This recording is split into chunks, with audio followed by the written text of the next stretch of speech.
Assalamualaikum dan salam sejahtera. Nama saya Amira Afifah binti Asmawi. Saya berumur 12 tahun. Saya bersekolah di Sekolah Kebangsaan Felda Sebertak.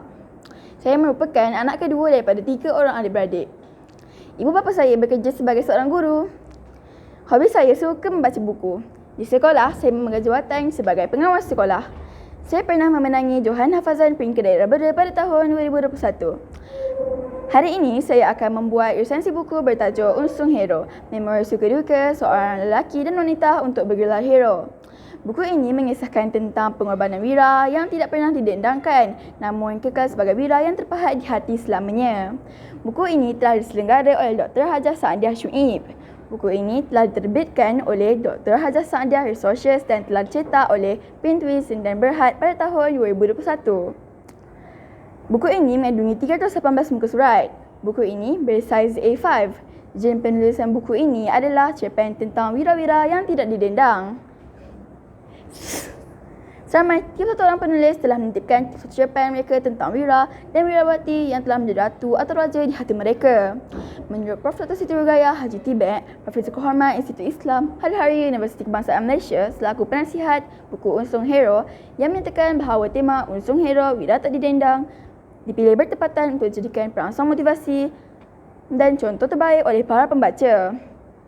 Setiap kisah yang ditonjolkan dalam buku ini membawakan pelbagai ciri-ciri wira dan wirawati yang tidak didendangkan untuk dijadikan panduan kepada pembaca. Saya amat tertarik dengan kulit buku ini yang menunjukkan figura seorang lelaki tua yang berada di tepi laut. Basikal yang digambarkan pada kulit buku ini menjelaskan kepayahan wira ini berkorban demi melihat insan yang disayanginya gembira dan bahagia. Kulit buku ini berwarna oranye kemerahan yang menunjukkan terlalu lama pengorbanan wira yang telah ditunjukkan dalam cerpen ini. Buku ini menyajikan cerpen-cerpen yang sangat menyentuh hati.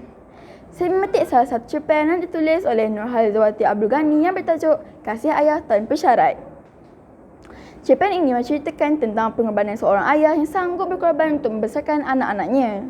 Walaupun dilanda kesusahan hidup, namun ayah tersebut sentiasa berusaha untuk memberikan pendidikan terbaik kepada anak-anaknya. Selain itu, digambarkan juga watak ayah sebagai seorang yang penyayang dan mengutamakan anak-anak berbanding diri sendiri. Penulis turut berkongsi kepayahan seorang ayah dalam membesarkan anak-anak dalam kehidupan yang serba kekurangan. Namun, si ayah tidak pernah menjadikan kemiskinan sebagai penghalang untuk memberikan yang terbaik kepada anak-anak. Semuanya dicukupkan dengan sempurna. Kejayaan anaknya adalah kebahagiaan bagi seorang ayah. Jasa baik ayah tidak dapat dilupakan oleh anak. Setelah anak meningkat remaja, si anak menghadiahkan segulung ijazah sebagai tanda terima kasih atas pengorbanan ayahnya. Kegembiraan terpancar pada wajah ayahnya dan menyapu semua kelelahan ayah sepanjang membesarkan penulis. Antologi cerpen Unsung Hero ini sesuai dibaca di semua peringkat umur kerana terdapat nilai pengajaran yang dapat kita peroleh daripada cerpen-cerpen ini. Antaranya adalah kita hendaklah menjadikan pengalaman hidup sebagai panduan hidup agar lebih matang. Kita juga haruslah menghargai insan yang banyak berkorban untuk melihat kita berjaya. Bukan itu sahaja, kita mestilah tabah melalui segala ujian hidup. Kasih sayang juga ditonjolkan dalam cerpen ini. Di samping itu, kita hendaklah belajar bersungguh-sungguh demi masa depan yang gemilang.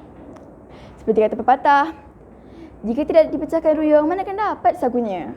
Kawan-kawan, antara cerpen ini mengupas persoalan pengorbanan, bertanggungjawab, sikap rajin bekerja, bersembatu keluarga, ikatan kasih sayang, kemanusiaan dan kesabaran seseorang dalam mengharungi kehidupan yang penuh berliku. Elemen yang diketengahkan ini telah berjaya menjadikan antologi cerpen ini menarik dan istimewa. Gaya bahasa yang santai dan mesra pembaca telah menjadikan buku ini mudah untuk dibaca dan difahami isi kandungan ceritanya. Alunan pelbagai kisah suka duka dalam kekeluargaan telah menjadikan antologi cerpen ini perlu dijadikan bahan bacaan pilihan pembaca pelbagai aras umur. Rata-rata penulis memaparkan kisah sebenar dalam kehidupan mereka menjadikan cerpen ini dekat dengan hati pembaca. Sebelum saya mengundur diri, saya ingin menyuruh sekali lagi kepada kawan-kawan agar mendapatkan antologi cerpen Unsung Hero ini untuk dijadikan bahan baca yang berguna. Sekian, terima kasih.